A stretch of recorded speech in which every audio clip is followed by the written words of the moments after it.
एक मित्र ने पूछा है कमेंट करके, नीतू शर्मा जी ने, कि सम्मोहन क्या है और इसका ध्यान में क्या महत्व है, क्या संबंध है, और ये किसी भी साधक को एक तरह से हिप्नोसिस से डी हिप्नोसिस में कैसे जा जाए और उसको सहायता मिले। ये एक तरह से बहुत ही कमेंट और प्रश्न बहुत सुंदर है, और साधक के लिए तो इस हिप्नोसिस के खेल को एक तरह से पूरी तरह समझना बहुत ही ज़रूरी होता है, क्योंकि यह एक तरह से मन की काम करने की प्रक्रिया या सिद्धांतों सूत्रों के विश्लेषण का ही एक तरह से ये दूसरा नाम होता है। यानी हिप्नोसिस और उसके जो सिद्धांत सूत्र हैं वो एक ही मतलब है उनका। और अगर आपने हिप्नोसिस को पूरा समझ लिया तो आपने एक तरह से मन को भी पूरा समझ लिया, या दूसरे शब्दों में कहें, मन को आपने समझ लिया तो आपने हिप्नोसिस को समझ लिया। और आप जानते हैं अच्छी तरह कि मन को पूरी तरह समझना ही एक तरह से ध्यान यात्रा का उद्देश्य होता है साधक का। इस रास्ते से समझे वो उस बात को, मन को, उसके काम करने ढंग को, या किसी और रास्ते समझे, ये बात अलग है।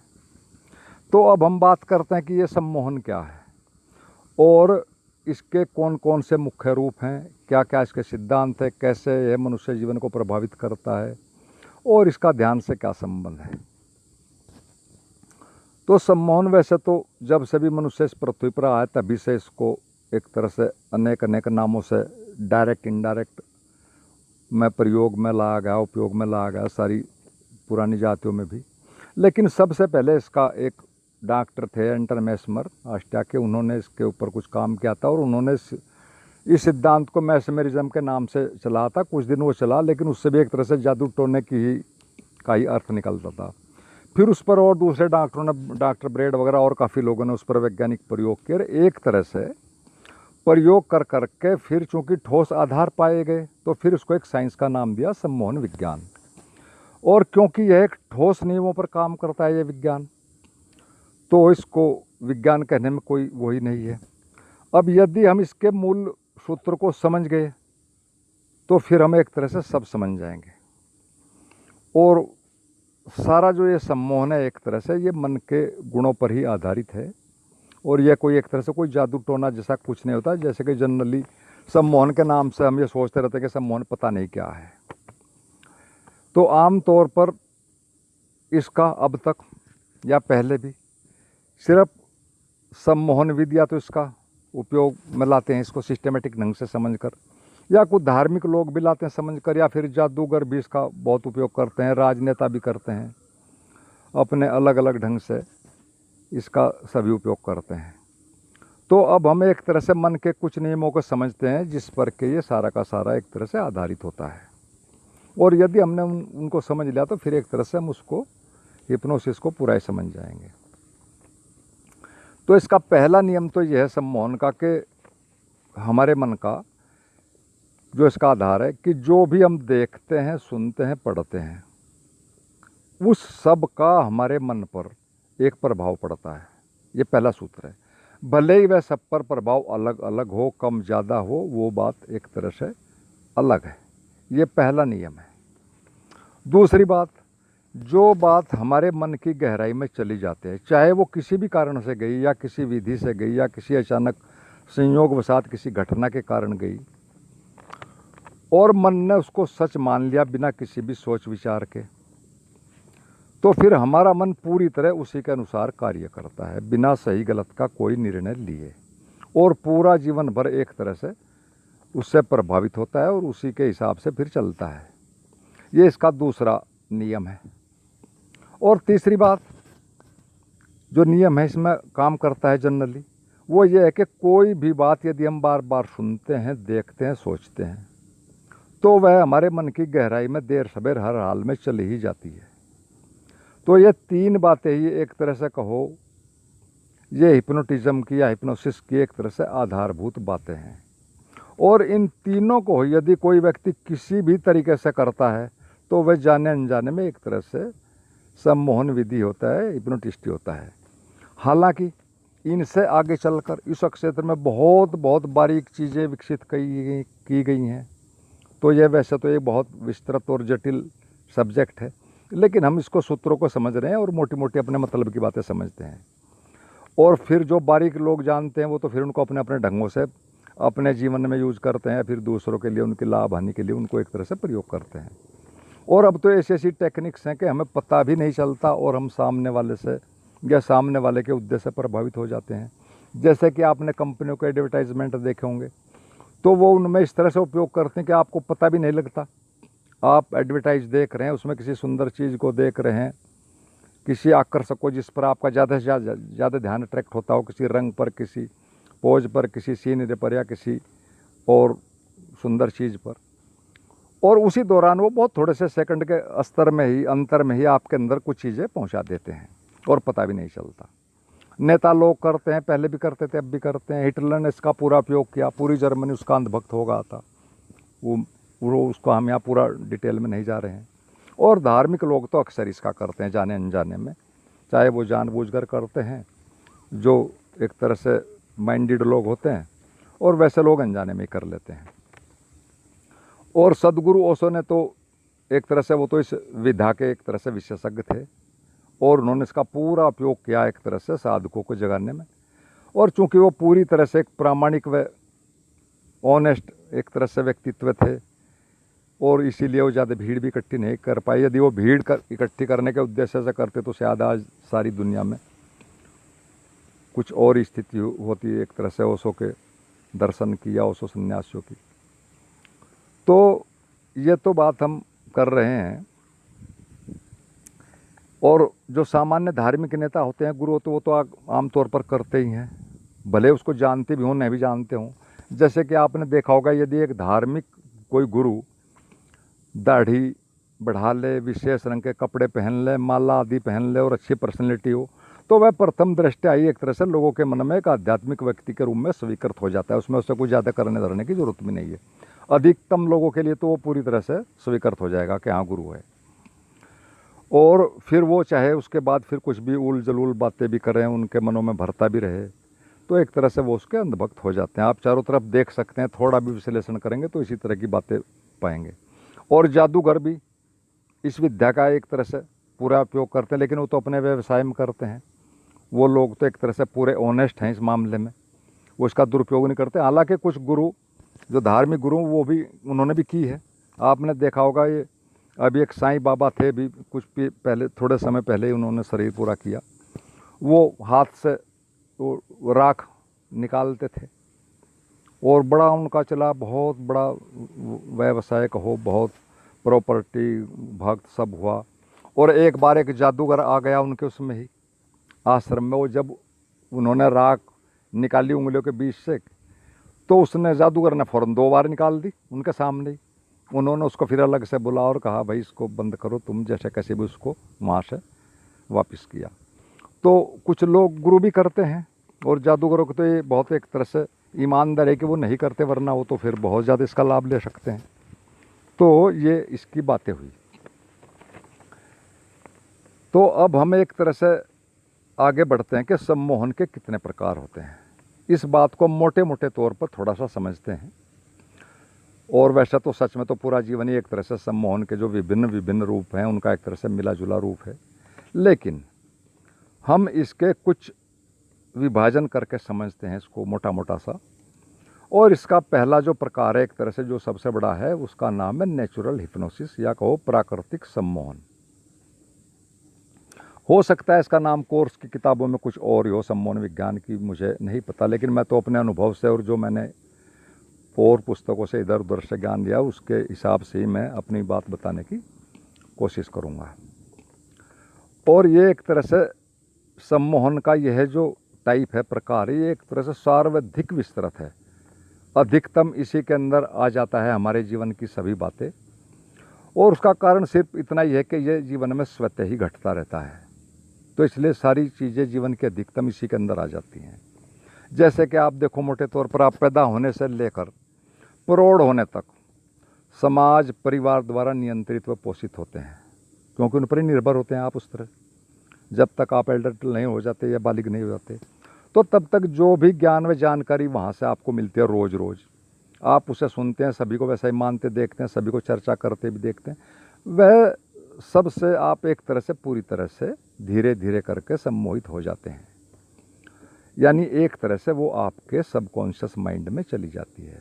और क्योंकि यह उम्र एक तरह से मनुष्य की सर्वाधिक सीखने की अक्षमता वाली उम्र होती है एक तरह से प्राकृतिक सिस्टम के हिसाब से, तो वो सारा का सारा वहाँ पर चला जाता है, आप उससे एक तरह से प्रभावित सम्मोहित हो जाते हैं।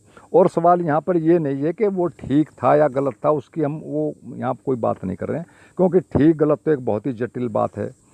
जीवन में किसी चीज़ को ठीक या गलत मानना स्थिर रूप से तो एक बहुत वैसी बात है। और आदमी तो एक तरह से पूरे जीवन में ही जो संवेदनशील लोग हैं वही बड़ी मुश्किल से बुद्धिमान ये समझ पाते हैं सच में कि क्या ठीक है और क्या गलत है, लेकिन ये टॉपिक यहाँ नहीं है। लेकिन यह एक बड़ा तथ्य है कि यह आपको जो आपने उस अवस्था में सीख लिया, उस युवा अवस्था में 20 साल की उम्र तक लगभग, वह फिर आपको जीवन भर प्रभावित करेगा और चालित करता है। और फिर बड़ी ही मुश्किल से कोई उससे बाहर निकल पाता है। एक तरह से एक निष्पक्ष व तथ्यपूर्ण दृष्टिकोण अपने जीवन में कोई मुश्किल से ही पैदा कर पाता है उससे बाहर निकल कर। और ध्यान रखना, हम चूँकि साधना की बात कर रहे हैं तो ध्यान व जागरण में तो एक तरह से 100% रूप से, शुद्ध रूप से एक तरह से निष्पक्ष और तथ्यवादी, वह एक तरह से निर्लिप्त चेतनता, जो चेतनता होती है हमारी सजगता, एक तरह से उसका ही दूसरा नाम हमारा ध्यान है, जागरण है। अगर हम पूरी तरह निष्पक्ष हैं और फैक्चुअलिस्ट हैं, एक तरह से तथ्यवादी हैं और निर्लिप्त चेतना है और सजग हैं, तो इसी का दूसरा नाम हमारा जागरण है। तो अब हम इसमें और थोड़ा आगे बढ़ते हैं। अब अहंकार क्या है? हमने अपने आप को एक तरह से सही व विशिष्ट मान लिया किन्हीं भी कारणों से और जड़ हो गए हैं। और हो सकता है कुछ लोगों ने भी हमें उसमें सहयोग दिया हो, अपने किन्हीं स्वार्थों से, किन्हीं मजबूरियों से उस चीज़ को सपोर्ट किया हो, और हम एक तरह से अपने को विशिष्ट और सही मान लेते हैं। और फिर वही हमारा एक तरह से सबसे बड़ा रोग यही हो जाता है, अहंकारी। और भले ही इसके पीछे कुछ और कारण भी रहे हों तो वो तो अलग बात है, लेकिन इस सारी प्रक्रिया में जो नियम लागू होते हैं वो एक तरह से सम्मोहन के ही होते हैं, अगर आप बारीकी से उन्हें देखोगे। और उसे आप आत्मसम्मोहन भी कह सकते हैं मोटे तौर पर। अब इससे आगे बढ़ते हैं कि दुनिया में जितने भी युद्ध आज तक हुए हैं या हो रहे हैं, उनमें से अधिकांश सिर्फ मान्यताओं की जो सम्मोहन जिनके अंदर चला गया है, सम्मोहनवश कुछ मान्यताएं सबने पक्की मान ली है, उनसे ग्रसित हो गए हैं, उनकी ही विभिन्नताएं के कारण सारे युद्ध होते हैं। मान्यताओं के वो सम्मोहित हो चुके हैं सब अलग अलग ढंगों से, और फिर वो मान्यताएं चाहे धार्मिक हैं, राजनीतिक हैं, सामाजिक हैं, वो एक अलग बात है, लेकिन सारी चीज़ें उन्हीं के ही कारण होते हैं। और वास्तविक कारणों से तो युद्ध बहुत ही कम हुए हैं अगर पूरे उसका भी विश्लेषण किया जाए। और इतना ही नहीं, एक ही धर्म के अंदर भी अलग अलग संप्रदाय के लोग आपस में लड़ते हैं, सिर्फ मान्यताओं के कारण अलग अलग मान लेते हैं, और उसमें लाखों लाखों की संख्या में, बड़ी बड़ी संख्या में लोग मरते हैं और मारते हैं दूसरे को, और धर्म के नाम पर खुशी खुशी मौत को गले लगाते हैं। आप सभी इन चीज़ों को जानते हैं। और इसी सिद्धांत के हिसाब से मैं बहुत थोड़ी सी आपको बातें बता दूं। कुछ जातियां बहादुर हो गई, जैसे हमारे यहाँ सिख हैं या राजपूत लोग हैं। मैं आपको थोड़ी सी एक घटना बताऊं जीवन की। मैंने एक बार कुछ समय तक 72 से लेकर 73 के लास्ट तक 14-15 महीने मिलिट्री में रहा हूं। मैंने बेसिक ट्रेनिंग्स की है। तो उस वक्त तभी थोड़ा पहले 71 का युद्ध हुआ था। तो उसमें एक मोर्चा बहुत जटिल था।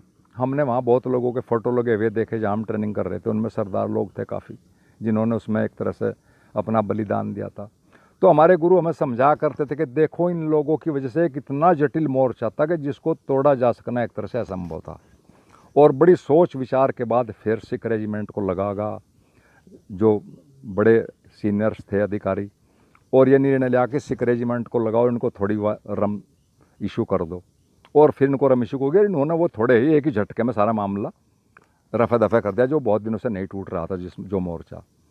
तो कारण क्या है कि सरदार लोग बहुत पहले से ही इस बात से हिप्नोटाइज्ड हैं कि वो बहादुर हैं, और फिर वैसे काम करते भी हैं, इसमें भी कोई शक है ही नहीं। तो ये मैंने थोड़ा ये बताया कि सम्मोहन कितने कितने लंबे समय तक काम करता है, पूरी जातियों तक को सम्मोहित कर देता है, और प्रभाव हमेशा रहता है। तो देखा जाए तो एक तरह से अगर ईमानदारी से देखें तो वो जो बात जो मानते हैं हम सम्मोहित होते हैं वो सच में तो कहीं होती नहीं। वो मान्यताएं, वो सूत्र, वो बातें वो सिर्फ हमारे मन में होती हैं, बस वास्तव में कहीं नहीं होती। और जिन्होंने वो बातें कभी कही थी या जो परिस्थितियाँ थी, अब न वो परिस्थितियाँ रही, न वो आदमी रहे, न वो समय रहा, वो सब कुछ बदल भी गया है, लेकिन वो अभी तक भी हमारे अंदर हैं। और मनुष्य को तो वैसे मोटे तौर पर देखें एक सभ्य प्राणी माना जाता है, लेकिन यदि ईमानदारी से विश्लेषण करें, ये बहुत जटिल बात है, तो इससे मूर्ख प्राणी तो एक तरह से रहे सभ्य प्राणी से आदि कोई हो इस जीवन में, जगत में। लेकिन सम्मोहन सर्वाधिक इसी प्राणी पर काम करता है, क्योंकि यह सर्वाधिक मन रखता है, और सम्मोहन मन का ही एक तरह से नेचुरल खेल है। तो सच्चाई तो मोटे तौर पर यह है कि आदमी एक तरह से सम्मोहित प्राणी है, और वह सम्मोहन चाहे समाज से आया हो, धर्म से आया हो, ज्ञान से आया हो, पद से आया, मोह माया से आया हो, या किसी गुरु से आया हो, या कहीं से भी धर्म से आया हो, कहीं से भी आया हो, लेकिन हर आदमी सम्मोहित है, सम्मोहित हुआ है।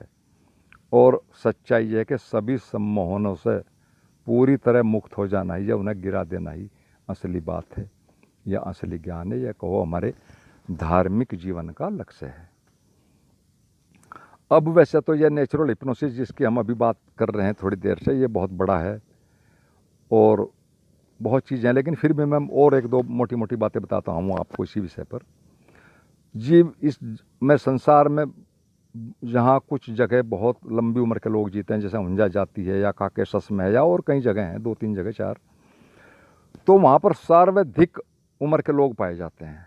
वैज्ञानिकों ने 20 वर्षों तक बड़ी बड़ी खोजें की, बहुत उसमें माथापच्ची की, और आखिर में जो लंबी खोजों के बाद पाया गया तो उस पर सहसा यकीन भी नहीं होता।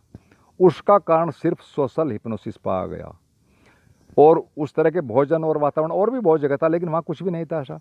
सिर्फ सोशल हिप्नोसिस ये था कि बच्चा पैदा होते ही ये सुनता था कि 120-30 साल तो आम सामान्य उम्र होती है, जबकि इंडिया में हम समझते हैं 70-80 होते सामान्य। तो वहाँ शुरू से ऐसी सुन रहे थे, वो मान्यता ही उनके इस तरह से जेनेटिक्स में चली गई अंदर तक, उनकी ब्लड में, कि वो उसी तरह से 20 साल तो उनके 120 तो उनकी सामान्य उम्र है, उस ऊपर 50 तक भी जी लेते हैं, कोई दिक्कत नहीं। तो ये सम्मोहन है, सारा नेचुरल हिप्नोसिस है, वही मैं समझाना चाह रहा हूँ। और अभी मैं आपको एक वर्तमान बात भी बताता हूँ, बहुत थोड़ी सी, भले ही वीडियो लंबा हो जाए। अभी विश्व में एक तरह से एक कोरोना का पूरा मामला छाया हुआ है, ये वायरस है, और विश्व के जो प्रमुख वायरोलॉजिस्ट हैं या रिसर्च पेपर्स हैं, उनके अनुसार कोरोना मात्र एक फ्लू वायरस है, और उससे हमेशा उतने ही लोग मरते हैं और उतने मरेंगे जितने के मरते हैं। वही इंडिया में जैसे कि 20 और 30 हज़ार के बीच मरेंगे हर साल। सारी वायरल डिजीज से 1.5 लाख मरेंगे उसके आसपास, तो उतने ही मरेंगे, उसमें कुछ नहीं होना। लेकिन चूंकि इसको हाईलाइट किया जा रहा है, तो ये तो बहुत बड़ी बातें हैं। जैसे यहाँ 80-85 लाख लोग हर साल बीमारी से मरते हैं इंडिया में, सरकारी आंकड़े हैं, और उनमें वायरस से वायरल डिजीज से मात्र 1.5 लाख मरते हैं, और उनमें कोरोना से 20 से 25 हज़ार के बीच में अक्सर मरते हैं। लेकिन इसको महामारी घोषित किया जा रहा है, तो कुछ लोग ऑर्डर में मर जाएंगे और फालतू इसमें जुड़ जाएंगे, कुछ इसमें उनको भी जोड़ा जा रहा है, इन्फ्लुएंजा जो सब निमोनिया से मर रहे हैं, टीबी से मर रहे हैं, उनको भी इसमें ऐड किया जाए किसी एक तरह से प्लान के तहत, एक तरह से कॉन्स्पिरेसी के तहत, षड्यंत्र के। तो लोग अब इसमें भी कई बातें समझने की हैं। वैज्ञानिक रूप से अगर देखें तो 70-80% लोग तो रिसर्च के हिसाब से कोरोना से एक तरह से उन्हें कोई भी खतरा नहीं है, सिर्फ 10-20% लोगों को है, और उसमें भी उन लोगों को है जिनकी इम्यूनिटी बहुत ज़्यादा कम है, या उनको साइड में और भी काफ़ी बीमारियां लगी गई हैं। लेकिन एक विश्वव्यापी दृश्य संगठन इस पर पूरा काम कर रहा है, जिसमें कि बहुत से एक तरह से धनी लोग हैं, और उसमें काफ़ी उनके साथ कुछ राजनेता भी हैं, पूरा मीडिया भी है, और जो फार्मा कंपनीज हैं पूरी वर्ल्ड की, उनका जो संगठन है वो भी है, WHO भी है, सोशल मीडिया, सब लोगों का एक मिला जुला संगठन है। और सारा इसका पेमेंट जो भी एक तरह से होता है फार्मा जो कंपनियां उनसे होता है, और उसको तभी उसकी चीज़ें बिकती हैं जब किसी डर को एक तरह से डर पैदा किया जाता है। हर 2-3 साल में एक नया वायरस आ जाता है और फिर दवाइयाँ कुछ नई चीज़ें आ जाती जो कि एक तरह से पूरी तरह यूजलेस होती हैं। आप सब ने देखा होगा 80 के आसपास आया था एड्स, HIV-1 HIV-2, आज कहीं भी नहीं है। उतने लोग पहले मरते थे उतने आज मर रहे हैं, ना उसकी कोई दवाई ना कोई वैक्सीन आई, लेकिन बहुत सी चीज़ें व्यर्थ में चल गई उसके नाम पर। बड़ी बड़ी कंपनियों की बहुत मोटी कमाई हो रही। तो एक तरह से कमाने का सिस्टम है, चीज़ों को बेचने के लिए सारी चीज़ें चलती हैं और पहले उनको डराया जाता है। बिना डरे कोई चीज़ चलती नहीं, डर कर ही आदमी दवाइयाँ खरीदता है, चाहे वो भले गैर ज़रूरी भी हों। और फिर एक बड़े पैमाने पर ये डराने के बाद ये चीज़ें बिकती हैं और सबके शहर एक तरह से चले जाते हैं, भले ये चीज़ें गैर ज़रूरी भी हों बिल्कुल पूरी तरह से। और ये सिस्टम 1980 के बाद से एक तरह से पूरा चल रहा है। इसमें बहुत चीज़ें हैं, बीमारी को झूठ फैलाया जाता है, गलत तथ्यों को एक तरह से बताकर दवाइयाँ और सामान बेचा जाता है। बहुत लंबी कहानी है इस पर, तो एक तरह से बहुत बातें बताने की हैं। मैं बताऊंगा अभी थोड़ा कि किस तरह से HIV-1 HIV-2 को हवा बनागा। BP को पहले 200 मानते थे, फिर 140 पर आगा, कितने पेशेंट बढ़ा लिए, शुगर, हार्ट, कोलेस्ट्रॉल, सब इस तरह की चीज़ें हैं। और वो सब गलत जानकारियाँ देकर उनको बढ़ाई जा रही हैं, जबकि उसका रिजल्ट कुछ भी नहीं है। और ये सभी चीज़ें मैं नहीं कर रहा हूँ, कोई ये सोचता हूँ मैं, ये सारी की सारी रिसर्च पेपर्स कर रहे हैं, दुनिया के बड़े बड़े डॉक्टरों का संगठन कर रहा है। लेकिन उन लोगों की एक तरह से संगठन बहुत कमज़ोर है, उसमें बहुत थोड़े ही लोग हैं और वो सारा रिसर्च पेपर्स का वैज्ञानिक तथ्यों का हवाला देकर कहे हैं, जिनमें कई लोग आपने सुने भी होंगे। डॉक्टर विश्वरूप राय चौधरी हैं, कोठारी जी हैं, सुरेंद्र पाल जी, एक और डॉक्टर जमाल खान है, और कई लोग हैं। मैंने देखो सब लोग चिल्ला कर कह रहे हैं और ये भी कह रहे हैं कि अगर कोई कोरोना को महामारी साबित कर दे तो मैं 2 लाख देने को तैयार हुआ है। लेकिन कोई भी नहीं आ रहा, ना कोई उनकी बातों को काट रहा है, क्योंकि वो सत्य बोल रहे हैं। लेकिन चूंकि इन लोगों का संगठन नहीं है और लोग इतने जागरूक नहीं हैं, और दूसरी तरफ जो एक बड़ा संगठन है वो एक तरह से वेल एस्टेब्लिश्ड है, पूरे विश्वव्यापी है, सब चीज़ें उनकी सेट हैं, सब उनका पूरा सिस्टम है, सब काम करते हैं। तो सच में तो एक तरह से ये पूरा जो मामला है ये झूठ का है सारा का सारा, और पूरा लंबा है पूरी वीडियो का, लेकिन इस पर हम अभी यहाँ कुछ नहीं बात कर रहे। तो मेरा तो सिर्फ कहने का एक ही अर्थ है कि लोगों को अति प्रचार के द्वारा डराया जा रहा है और ऐसे ही हमेशा डराया जाता रहा है। और फिर मास्क आदि चीज़ें तो पूरी तरह हानिकारक सिद्ध हो चुका है। मैं यहाँ उनको डिटेल में नहीं जाना चाहता। वैक्सीन इसकी बन नहीं सकती, दवाइयाँ इसकी कोई है नहीं, जितनी दवाइयाँ और ट्रायल मेडिसिन दी गई सब उनकी वजह से मरे। अब WHO खुद कह रहा है कि दवाइयों की वजह से मरे लोग। तो ये बहुत चीज़ें हैं, लेकिन मेरा कहने का मतलब एक ही है कि ये सिर्फ सम्मोहन है, बड़े स्केल पर मास हिप्नोसिस, कुछ ताकतवर लोगों के संगठन का। लोग डराए जाते हैं, उनको व्यर्थ की चीज़ें उनको बेची जाती हैं और फिर वो लोग अपना पैसा कमाते हैं। तो मैं सिर्फ यही बता रहा हूँ कि सारा का सारा सम्मोहन है, और लोग कोई बच सकते हैं, जो समझदार हैं बच जाते हैं, वरना तो नहीं। तो फिर ये तो पहली प्रकार अब तक जो हमने बातें की ये थी नेचुरल हिप्नोसिस। अब मैं एक दूसरी प्रकार की हिप्नोसिस की बात करता हूँ, वह होती है सेल्फ हिप्नोसिस, यानी आत्मसम्मोहन। इसमें व्यक्ति खुद को ही किसी विचार को बार बार दोहरा कर या उस भाव को दोहरा कर विजुअलाइज करके मन के मनस्पटल पर उसको बार बार अपने मन में दोहराता है, फिर उसके अंदर परिवर्तन आता है। और इसका सबसे ज़्यादा उपयोग एक तरह से ऑटो हिप्नोसिस का हमारे साधना के जगत में होता है। बहुत से साधक इसका लाभ लेकर अंत तक चले जाते हैं, यानी सारे मामले को पार कर जाते हैं, और अधिकतर इसी में स्थायी रूप से अर्थात एक वैचारिक और काल्पनिक भाव जगत में ठहर जाते हैं और काल्पनिक आनंद एक तरह से लेते रहते हैं। और इसका सेल्फ हिप्नोसिस का रोग दूर करने में भी उपयोग होता है, और खिलाड़ी आदि भी इसका बहुत तरह से बहुत अच्छी ढंग से यूज़ करते हैं, पॉजिटिव एफर्मेशंस के द्वारा भी, और भी कई विधियाँ, उनका हम यहाँ डिटेल में नहीं बात करते, वो बहुत ही चमत्कारिक बातें हैं कुछ। तो एक तरह से माइंड रिप्रोग्रामिंग का जो खेल चलता है वो सारा का सारा हिप्नोसिस है और कुछ भी नहीं। तो ये एक तरह से दूसरी बात होगी सेल्फ हिप्नोसिस की, दूसरी क्वालिटी है। अब एक तीसरा प्रकार है, उसे कहते हैं डी हिप्नोसिस, यानी निर्सम्मोहन, अर्थात किसी भी पुराने सम्मोहन को जो जड़ जमाए हुए अंदर हमारे मन में, उसको एक तरह से बाहर निकालना या न्यूट्रल करना या उसके प्रभाव को समाप्त करना। और यह एक तरह से ये डी हिप्नोसिस या निर्सम्मोहन एक तरह से एंटीडोट दवाई की तरह काम करता है। जैसे कोई दवाई किसी दवाई को न्यूट्रल करती है अंदर जाकर। लेकिन अगर सच में देखा है, इसका प्रोसेस इसका भी सम्मोहन का ही है। भले ही दूसरी ढंग से इसमें विपरीत विचार भेजे जाएंगे, उनमें दूसरी तरह के विचार भेजे जाएंगे। तो ये भी वही होता है कि विपरीत विचारों को, भाव को अंदर पहुंचाया जाता है। और अगर एक पूरी एक तरह से कंप्लीट उससे देखें दृष्टि से, तो सारी साधना भी एक तरह से का निर्सम्मोहन ही है। सारी साधना भी यानी सारी चीज़ों को गिराना है। जो हिप्नोसिस हो चुके हैं नेचुरली, उस सब को डी हिप्नोसिस करना है। अब वो कैसे किया जाता है उसको डी हिप्नोसिस साधना के अंदर, वो बिल्कुल डिफरेंट बात है, उसकी यहाँ हम कोई बात नहीं कर रहे। अब उसमें फिर कोई कुछ भी विधि ले सकता है, कोई भी हो उसकी बहुत सी विधियाँ, सांख्य है या और समझ के द्वारा कैसे भी एक तरह से पूरे मन को ही एक तरह से सहज रूप से निष्क्रिय कर देता है कोई साधक, या कहो उसके चलने के आधार को गिरा देता है किसी भी हिप्नोसिस से, किसी भी समझ से, किसी भी बात से।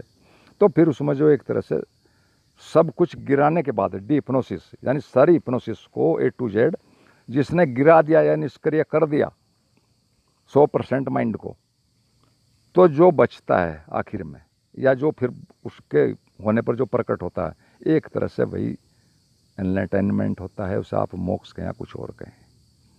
और अब से पहले अगर इसको और शब्दों में भी हम देखें, तो अब से पहले जितने भी लोग उपलब्ध हुए हैं आज तक संसार में, अगर थोड़े भी हम ध्यानपूर्वक उनका विश्लेषण करें, तो या तो अति संवेदनशील लोग पहुँचे हैं, वो तो ठोस निर्णय लेते हैं, फौरन निर्णय लेते हैं कुछ भी जो उन्हें करना होता है, या फिर जिन्होंने बहुत ज़्यादा श्रम किया है एक तरह से अथक, तो उन पर अस्तित्व ने उन पर एक तरह से अपनी दया की, करुणा बरसाई है, जो भी उनको गाइडेंस दिया।